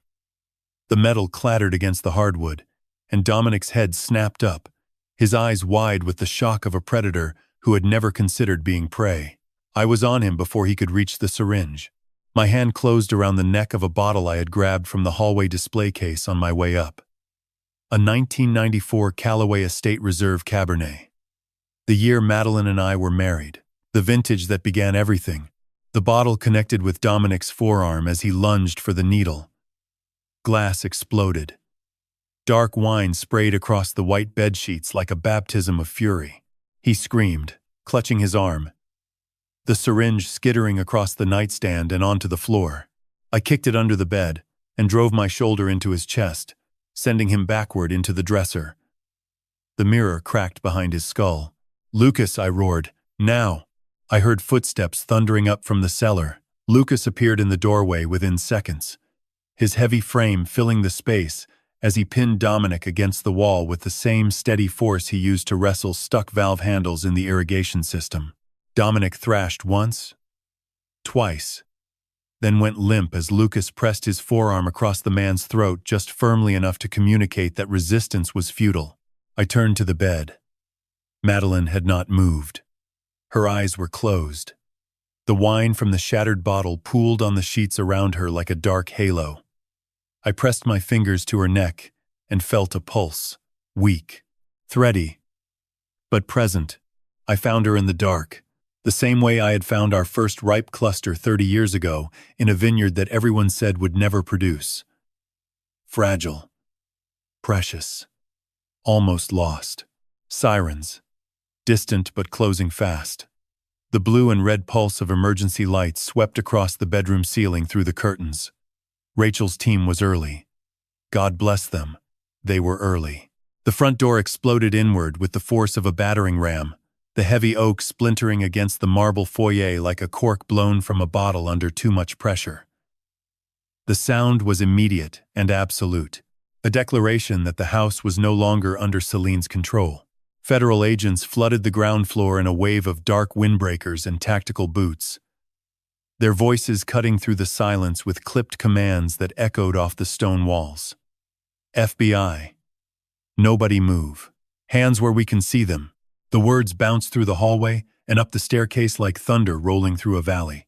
I stayed with Madeline, my hand on her wrist, counting the weak fluttering of her pulse against my fingertips, while Lucas held Dominic against the cracked dresser mirror. Below us, the house erupted into organized chaos. I heard doors being kicked open, cabinets being flung wide, the rapid percussion of boots on hardwood, moving with practiced efficiency through every room of the estate I had built 3 decades ago. Then I heard her voice. Celine's scream came from the study at the end of the ground floor hallway. Not a scream of fear, a scream of rage, of a predator whose trap has been sprung from the wrong direction.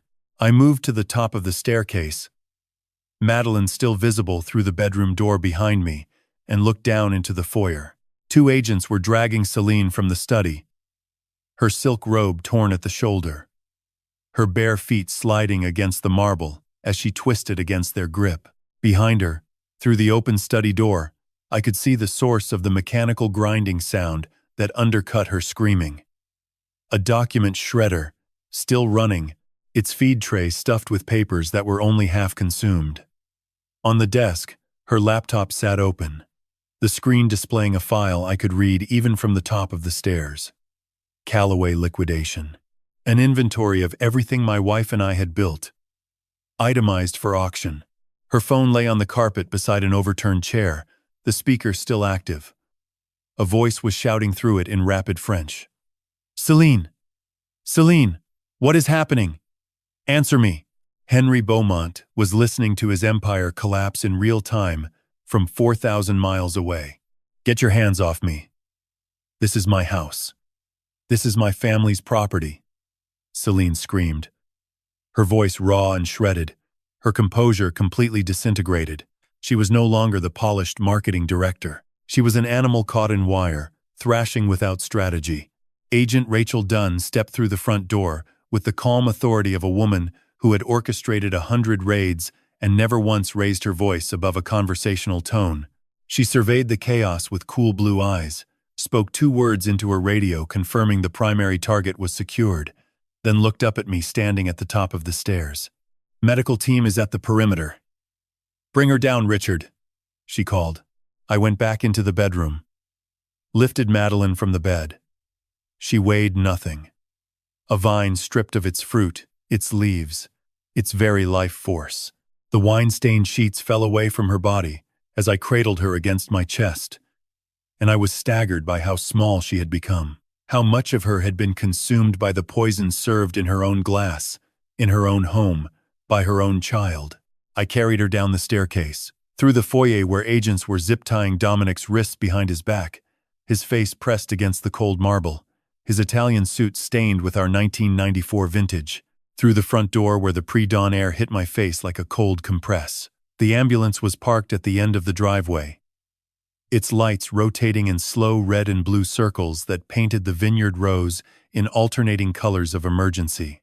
As I crossed the gravel toward the waiting paramedics, Celine was being led out behind me. 2 agents flanked her, her wrists bound in front of her body, her bare feet stumbling on the stones.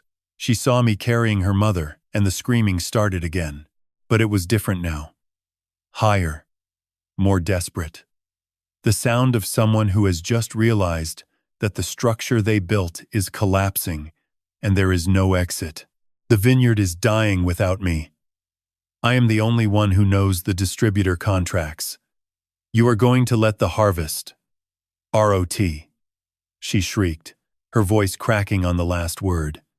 She was not apologizing. She was not begging. She was claiming ownership of the thing she had tried to steal through murder. I stopped walking, turned. The paramedics paused beside me, their gurney waiting. I shifted Madeline's weight against my chest and reached into my jacket pocket with my free hand. The tablet, cold glass and aluminum. I held it up so that the screen faced Celine, and with my thumb I pressed play on the footage from 2 nights ago. The kitchen camera.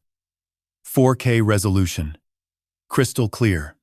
Dominic measuring powder. Into the decanter. 3 taps. 4 drops of blue liquid. The swirl. And Celine's own voice, captured with perfect fidelity. 7 days. She either signs or she will not be able to hold a pen. I held the screen inches from her face. Her eyes went wide. The screaming stopped. The blood drained from her cheeks until she looked as gray as the woman I held in my arms. "Look at the screen, Celine. This is your last vintage. And it will be aged in steel bars and concrete floors, I said. My voice did not shake. It did not rise. It was as cold and level as the temperature in my cellar. 55 degrees. The perfect environment for preservation. Her lips trembled. The mask that had held for months, the doting daughter, the efficient caretaker, the grieving child, crumbled into dust. What remained was small and ugly and desperate. I can explain. Dominic manipulated me. He threatened to expose my debts if I did not cooperate. Dad, please, you have to understand, she stammered, the words tumbling out in a formless rush that carried no conviction. I turned my back on her, placed Madeline on the gurney, watched the paramedics secure an oxygen mask over her face, and begin taking vitals. Behind me, I heard the cruiser door open and close, the sound of my daughter being sealed inside a cage she had built for herself with every glass she poured, every paper she forged, every lie she told while her mother's mind dissolved into chemical fog. Rachel appeared beside me as the ambulance team worked. Her face was tight, her phone pressed to her ear. She ended a call and looked at me with an expression that mixed professional satisfaction with genuine concern. Richard. The toxicology prelim just came back from the blood draw our medical team took from Dominic's kit. It is worse than we projected. The compound is not just haloperidol and lorazepam. There is a third agent, a synthetic neurotoxin that mimics progressive brain deterioration. It is designed to become permanent after sustained exposure. How long? I asked, my eyes fixed on Madeline's face behind the oxygen mask. Rachel paused. The silence was worse than any word she could have spoken. 72 hours. If we had not moved tonight, the damage would have crossed the threshold into irreversibility by Monday morning. She would have been gone, Richard. Not dead, but gone in every way that matters. I looked at the ambulance, at the paramedics hooking monitors to my wife's chest, at the numbers scrolling across screens that measured the distance between her and oblivion. 72 hours. We had made it with 72 hours to spare, the closest margin of my life, thinner than the skin of a grape at the moment of perfect ripeness. The ambulance doors closed. The sirens began their climb, and I stood in my own driveway, surrounded by 400 acres of vines heavy with fruit that would never know how close they came to belonging to a monster in Paris who bought legacies with blood money and poisoned wine. The hospital smelled nothing like wine. It smelled like bleach and failure, and the sterile absence of everything I had spent 30 years cultivating. I sat in a plastic chair beside Madeline's bed at Queen of the Valley Medical Center, watching the cardiac monitor draw green mountains across a black sky. Each peak was a promise. Each valley was a threat. I had not slept in 41 hours, and my hands still carried the phantom weight of a shattered 1994 Cabernet bottle. The doctors called it a miracle. They used words like threshold and window and neuroplasticity. The synthetic neurotoxin had been accumulating in Madeline's cerebrospinal fluid for 11 days. 72 hours more, and the damage would have become permanent. A vineyard salted beyond recovery. But we had pulled her from the soil in time. Barely. The way you rescue a root system from flooding by minutes, not hours. On the second morning, her eyes opened. Not the confused, milky gaze I had seen at the estate. These were Madeline's real eyes, the ones that had evaluated a Rothko painting in 1993 and declared it almost honest. She looked at me the way soil looks at rain after a drought. Desperate and disbelieving, and unwilling to trust the moisture. Richard. Her voice was a whisper pressed through sandpaper. You came back. I took her hand. The bruises on her forearm had turned from purple to yellow, healing in reverse, like a time lapse of decay, rewinding into bloom. I told her everything. The cameras, the cellar, the tunnel, the bottle. She listened without interruption. And when I finished, she closed her eyes for a long moment. I thought she had fallen asleep. Then she spoke. There is more. She told me about the ultrasonic device. A small black box, no larger than a deck of playing cards, hidden inside the headboard of our bed. It emitted a frequency that disrupted sleep architecture, fragmenting REM cycles into shards too small for memory consolidation. Celine had installed it 3 months before my return, during what she called a bedroom renovation. Every night, Madeline slept in that bed. Her brain was being starved of the deep rest required to flush amyloid proteins. The device accelerated cognitive decline by a factor the doctors later estimated at 300%. "I found it once," Madeline whispered. "I pulled it from the headboard and held it in my hand. But I could not remember what it was by the time I walked to the kitchen. So, I put it back." The horror of that sentence settled into my chest like sediment at the bottom of a barrel. A woman discovering her own murder weapon and forgetting it before she could save herself.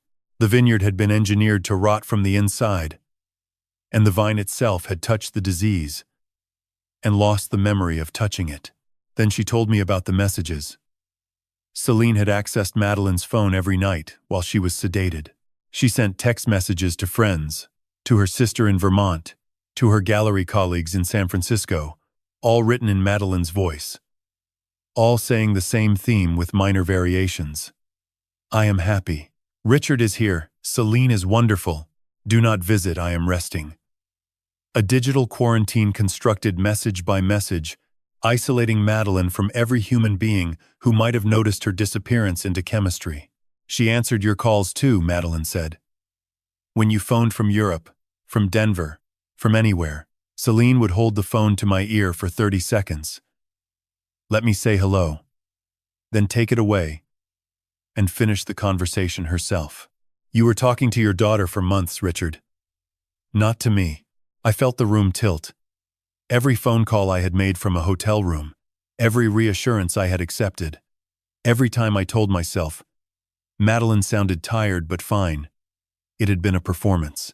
My daughter had become a ventriloquist, and my wife had been the puppet whose strings were pharmaceutical. Finally, Madeline told me about the vault. Our estate vault contained the original deed to 400 acres, life insurance documents worth $12 million, and the irrevocable trust I had created to protect her. Celine had changed the combination 3 weeks ago, but Madeline remembered the original override code, a sequence I had programmed 15 years ago. "Our wedding date," she said. "Backward." Oh, she never thought to try it backward. I wrote it on my palm with a pen from the bedside table. 6 digits that represented everything Celine had tried to erase. A date she considered sentimental garbage, a memory she assumed the drugs had already dissolved. But some things do not live in the hippocampus. Some things live in the body. In the muscle memory of a woman who once signed a marriage certificate with trembling hands and has never forgotten the trembling. The nurse entered and adjusted the IV drip. Madeline's eyelids fluttered. Before she slept, she gripped my wrist with more strength than I thought remained in her fingers. "Do not let her keep the name," she said. "Do not let her pour from our label ever again." I kissed her forehead. She smelled like hospital soap and saline and, beneath it all, like the woman who once walked barefoot through our vineyard at dawn, inspecting clusters, the way a mother inspects a sleeping child. That woman was still alive, damaged but alive. A vine cut back to the root, waiting for spring. I stepped into the corridor and dialed Agent Rachel Dunn. There were still rats in the vineyard. Voss had vanished from his Yountville clinic. Beaumont's lawyers had filed an emergency injunction claiming the estate sale was valid. And somewhere in a federal holding cell, my daughter was requesting a lawyer and maintaining her silence like a corked bottle refusing to breathe. The vault code burned on my palm. 6 digits. 15 years of marriage, reduced to numbers. But numbers, I had learned, were the only language that never lied. Federal holding facilities have a taste. Not a flavor you detect on the tongue, but one that settles in the back of the throat, like tannin from an over-extracted wine.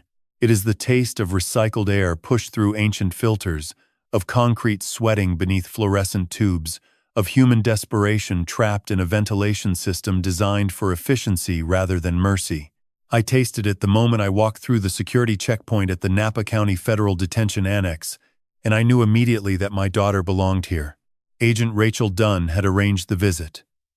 48 hours after the rescue, Celine Calloway sat in an interview room wearing an orange jumpsuit that matched the color of our estate's Lady Harvest label. The irony was not lost on me. I had designed that label 20 years ago, choosing the specific shade of burnt orange because it reminded me of California sunsets. Now my daughter wore it as a uniform of confinement. Some colors, I realized, contain prophecy. She looked smaller than I remembered. Not physically. Celine had always been slender, built like her mother before the drugs hollowed Madeline into translucence. But the architecture of her confidence had collapsed. The cream blazers, the perfect posture, the voice that commanded rooms, all of it had been stripped away by 72 hours without access to her instruments of control. Without a phone, without Dominic, without a forged signature to wave, Celine was simply a 28-year-old woman sitting beneath a light she could not dim. I sat across from her. A metal table between us. No wine. No crystal. No pretense. "You look tired, Dad," she said. The word Dad landed like a counterfeit cork, hollow and artificial, stamped with a brand it had no right to carry. I placed a manila envelope on the table. Inside were 3 documents. The first was a formal disinheritance notice, prepared by my attorney in San Francisco, and notarized that morning. It removed Celine Calloway from every trust, every account, every asset connected to the Calloway name. The vineyard, the estate, the $12 million in life insurance, the investment portfolio, the intellectual property of 31 vintages, all of it now flowed around her like a river diverting from a poisoned tributary. She stared at the document. Her jaw tightened. A muscle in her left cheek pulsed once, twice, 3 times. The same rhythm I had seen when she was 7 years old and denied a second scoop of ice cream. Some reflexes survive even the most complete moral decay. The second document was a restraining order. 500 feet from Madeline Calloway. 500 feet from the estate. 500 feet from any Calloway U-branded property, event, or affiliate. The distance between her and everything she had tried to steal was now measured in legal concrete rather than cunning. The third document was a photograph. I had printed it from the bedroom camera feed. Dominic standing over Madeline with a syringe. Celine's voice captured in the timestamp metadata, giving the instruction, "Tonight, I placed it face you up so she could see every pixel of her own destruction." "You had everything," I said. My voice was steady. I had practiced this sentence in the hospital corridor, tested it against the walls the way I test acidity against my palate. The vineyard would have been yours. The label would have carried your children's names. All you had to do was wait. All you had to do was love her. Celine's eyes moved from the photograph to my face. For one moment, less than a second, I saw something flicker behind her pupils. Not remorse. Not guilt. Recognition.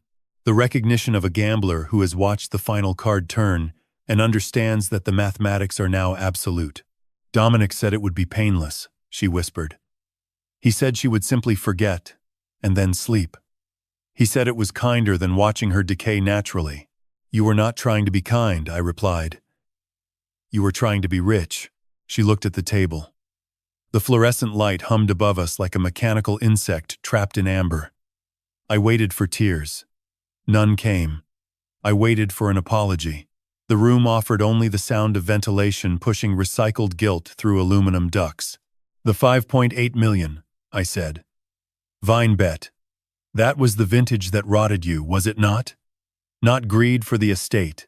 Desperation to cover a debt that would have swallowed you whole." Her silence confirmed everything.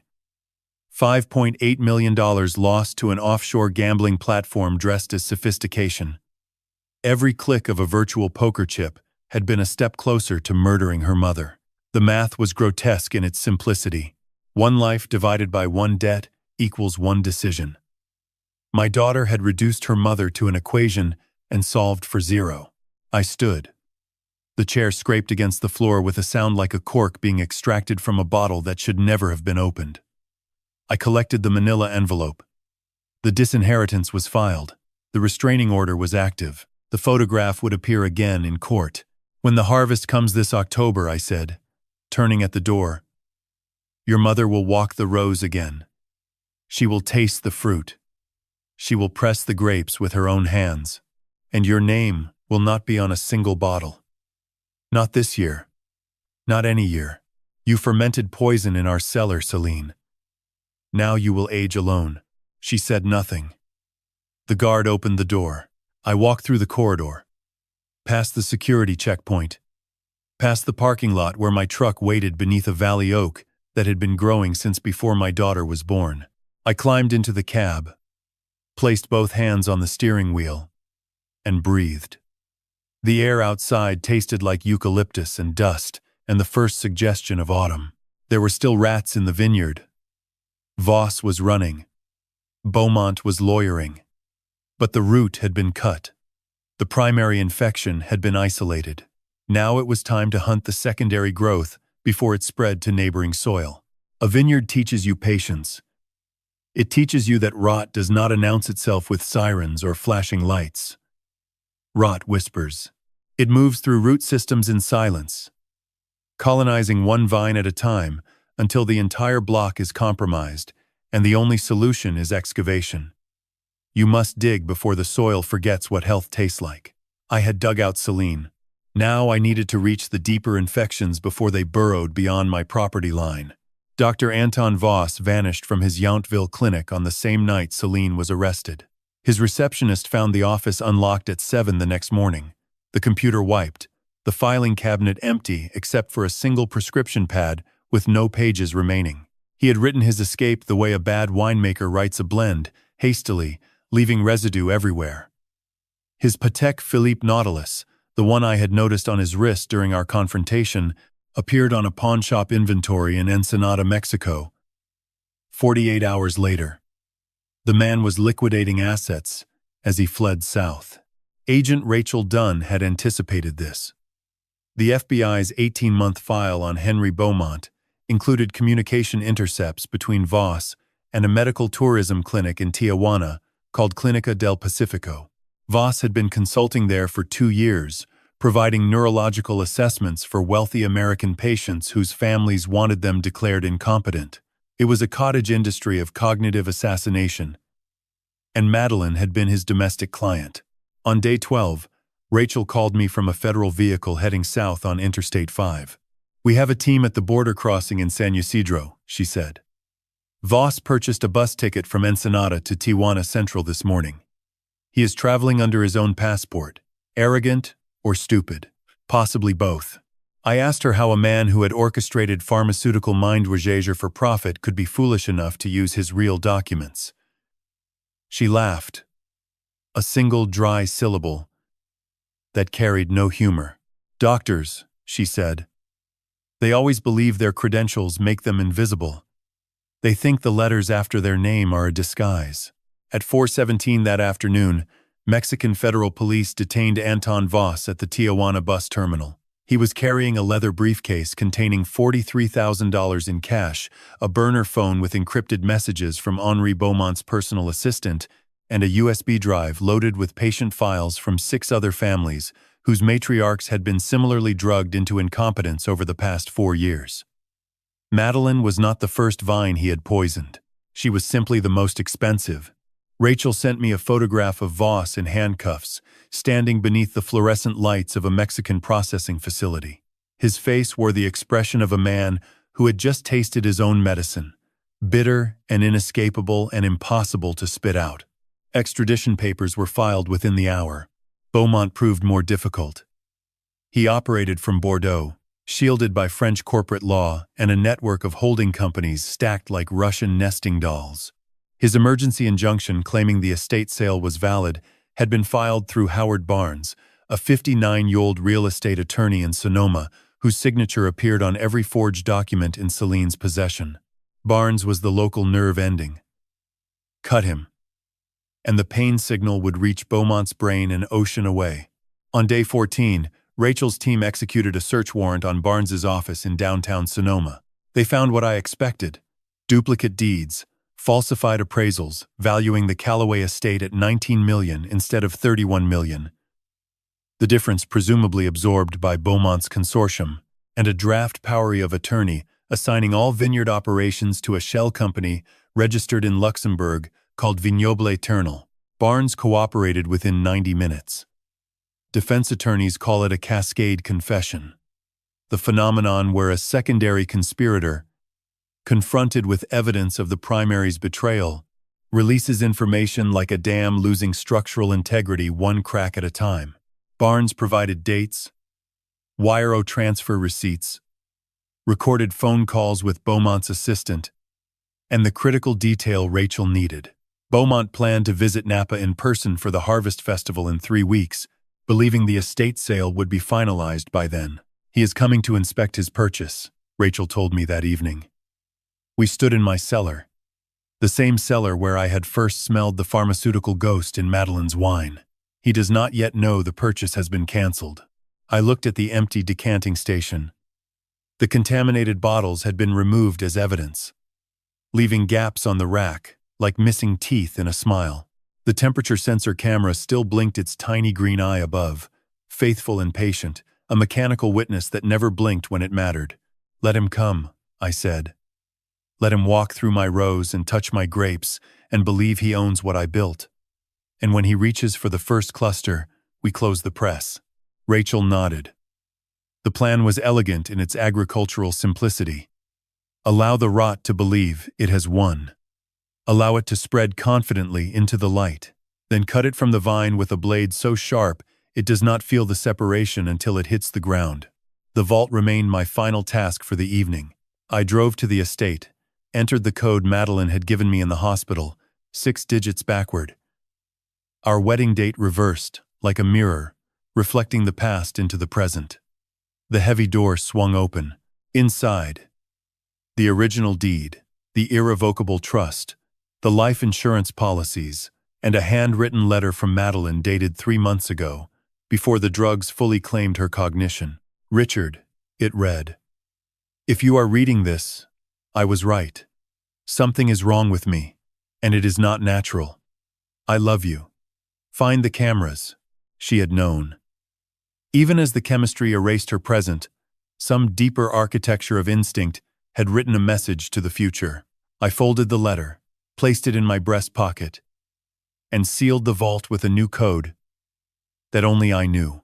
The harvest was approaching. And this year, the rats would be pressed along with the grapes. A courtroom is a fermentation vessel. You place raw evidence inside, seal it with procedure, and wait for time and pressure to transform grape juice into something with structure. The Napa County Superior Court, Department 7, became my barrel on a Tuesday morning in October, 3 months after I had pulled my wife from a bed that had become a coffin. The harvest was complete.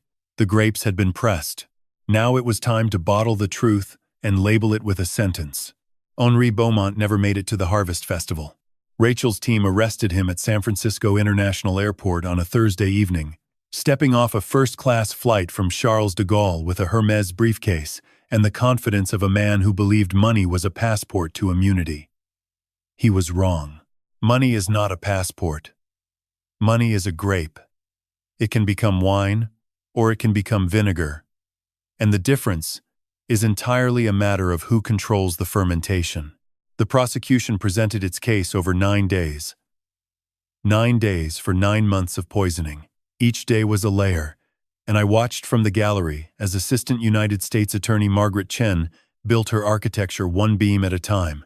Day 1 established the chemistry. A forensic toxicologist from the FBI's Quantico laboratory testified that the wine recovered from our cellar contained 3 compounds: haloperidol at 14 milligrams per liter, lorazepam at 9 milligrams per liter, and a synthetic neurotoxin designated RTO7, manufactured exclusively by a pharmaceutical research facility in Lyon, France. a facility owned by a subsidiary of Beaumont's wine conglomerate. The connection between the glass and the empire was molecular. You could not separate them without destroying both. Day 3 introduced the cameras. The footage played on a 65-inch screen mounted beside the jury box. 12 citizens watched Dominic Ferrer add white powder and blue drops to a 2021 Reserve Cabernet. They watched him carry the glass to Madeleine's bedroom. They watched my wife drink and collapse. One juror, a woman in her 50s with silver hair and reading glasses, pressed her hand against her mouth. Another, a young man in a blue shirt, looked directly at Celine in the defendant's chair. His expression carried the vintage of disgust that requires no decanting. Day 5 brought Madeleine's testimony via video link from our estate. She was not strong enough to sit in a courtroom for hours, but her voice carried the clarity of a woman whose mind had returned from exile. She described the ultrasonic device, the stolen phone messages, the morning she woke, unable to remember her own name. She described the taste of metal in wine that should have tasted like home. When the defense attorney asked if she could identify the person who administered the substances, Madeleine looked directly into the camera and said, "My daughter, Celine Calloway." She ported herself when Dominic was not available. Day 7 featured Howard Barnes, testifying under a cooperation agreement. He described Beaumont's network, the falsified appraisals, the Luxembourg Shell Company, the plan to acquire the Calloway estate at a $12 million discount by rendering its owner mentally incompetent. He provided wire transfer records showing $400,000 moved from Beaumont's Bordeaux account to Celine's offshore gambling platform as payment for her cooperation. My daughter had not merely been desperate. She had been purchased. The debt was the leash, and Beaumont held the other end. Day 8. The defense made its argument. Celine's attorney, a man named Whitfield, with a voice like polished mahogany, attempted to paint her as a victim of Dominic's manipulation. He referenced her age, her isolation, her father's absence. He said the word abandonment 4 times in his closing statement, each time turning slightly toward me in the gallery. I felt the word land like a stone thrown at glass. It cracked something, but it did not shatter. Because abandonment, however real, does not authorize murder.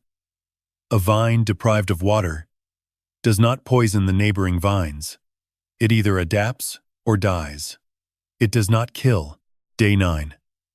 The jury deliberated for 6 hours and 42 minutes. I spent that time in the courthouse cafeteria, drinking coffee that tasted like regret, processed through a commercial machine. Lucas called twice. Rachel sent a single text message. Hold steady. At 4:53 in the afternoon, the foreperson stood. Celine Calloway, guilty on all counts. Attempted murder in the first degree. Conspiracy to commit fraud. Elder abuse. Administered a controlled substance with intent to harm. The judge scheduled sentencing for the following month. Dominic Ferrer, guilty. Attempted murder. Conspiracy. Assault with a deadly substance. 22 years. Dr. Anton Voss, guilty. Conspiracy to commit murder. Medical fraud. Illegal distribution of controlled substances. 18 years. Henry Beaumont, guilty. Conspiracy to commit murder. International fraud. Money laundering. The judge noted the extraordinary scope of his criminal enterprise and imposed the maximum, 30 years in a federal facility. His Bordeaux empire would be dismantled by regulators before Christmas. Celine received her sentence on a Friday in November. 24 years. The judge, a woman named Honorable Patricia Reeves, looked at my daughter and said, "You had every advantage a human being could possess. Wealth, education, a family that loved you, a legacy built in soil and sunlight, and you chose to convert all of it into poison. The court finds no mitigating factor sufficient to reduce this sentence. 24 years. The length of time it takes to grow a vine from planting to its peak production, and watch it decline into retirement. By the time Celine emerged, the vineyard would have completed an entire life cycle without her. New vines planted, matured, harvested, and aged. A generation of wine produced, bottled, consumed, and remembered. And she would have tasted none of it. I walked out of the courthouse into November rain. The drops fell on my face like a gentle pressing, nature reminding me that extraction requires pressure, but also release. The trial was over. The fermentation was complete, but the aging had only just begun. The first vine I ever planted was a Cabernet Sauvignon Clone 8, grafted onto a rootstock bred to resist phylloxera. I was 29 years old, Madeline was 27, and we knelt together in soil that smelled like iron and possibility. She held the root ball while I packed earth around it with my bare hands. We did not speak. There was nothing to say that the soil was not already saying for us. That vine still produces fruit today. It is gnarled and ancient by vineyard standards, its trunk twisted into a shape that resembles a fist gripping the earth, refusing to release. I think of that vine every morning now, when I watch Madeline walk the rows again. 6 months after the trial, spring arrived in Napa with the subtlety of a symphony tuning its instruments. First, the mustard flowers erupted between the rows, painting the vineyard in yellow so bright it hurt the eyes. Then the buds broke on the cordons, tiny green fists uncurling into leaves that would eventually shelter clusters from the August sun. And Madeline walked among them, one row at a time, her hand trailing along the trellis wire the way a pianist's fingers trail along keys before a performance begins. Her recovery was not linear. The doctors at UC San Francisco's neurology department described it as remarkable but incomplete. The synthetic neurotoxin RTA7 had caused measurable damage to her hippocampal formation, resulting in what they called selective retrograde gaps. She could remember our wedding. She could remember the birth of Celine. She could remember the taste of our 1997 Reserve, the vintage that won gold at the Decanter World Wine Awards. But certain months had been erased entirely, dissolved like sugar in water, impossible to reconstruct. She did not remember the poisoning itself. The 11 days of escalating doses existed for her as a blank space, a chapter torn from a book she could no longer read. The doctor said this was perhaps a mercy. I was not certain mercy was the correct word. Mercy implies intention. What Madeline experienced was simply the mathematics of neurochemistry. Certain memories stored in certain cells destroyed by certain compounds. There was no kindness in the equation, only survival, but she was alive. And alive, I learned during those 6 months, was a word with more depth than I had ever granted it. Alive meant walking the vineyard at dawn with a ceramic mug of coffee that she held with both hands. Alive meant standing in the cellar and identifying the difference between our 2020 E2 Merlot and our 2020 E2 Cabernet by smell alone, her palate undamaged by the chemistry that had ravaged her memory. Alive meant laughing at something Lucas said about the new irrigation system, a fully-bodied laugh that echoed off the barrel room walls and made 3 workers turn their heads and smile. I established the Callaway Foundation in April. Its mission was specific and personal, funding research into pharmaceutical abuse targeting elderly and cognitively vulnerable adults. The initial endowment was $3 million, drawn from the investment portfolio that Celine had tried to steal. I wanted the money to fight the exact weapon that had been used against my wife. Every dollar that flowed into research was a dollar transformed from potential poison into antidote. The foundation's logo was a vine leaf with a shield at its center. Madeline designed it herself, sitting at the kitchen table with a pencil and a glass of our estate rosé, the first wine she had poured for herself since the rescue. Lucas Varga became my vineyard director, a title he had earned long before I offered it formally.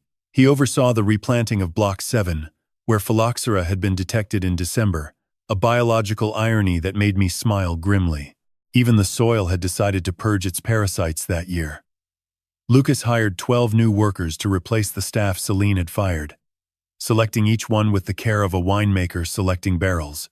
He said he wanted people whose hands understood patience. I told him that was the most intelligent hiring criterion I had ever heard. The 2025 harvest began in September. I made a decision that surprised even myself. I would not travel during crush.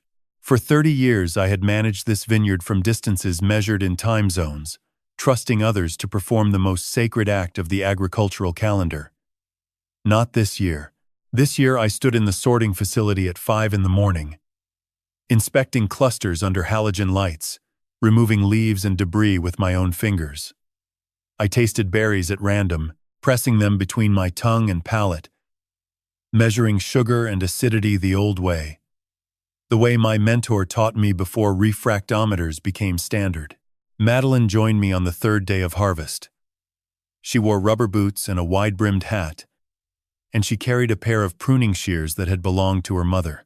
She cut clusters from the vine with the precision of a surgeon, examining each one before placing it gently into the collection bin.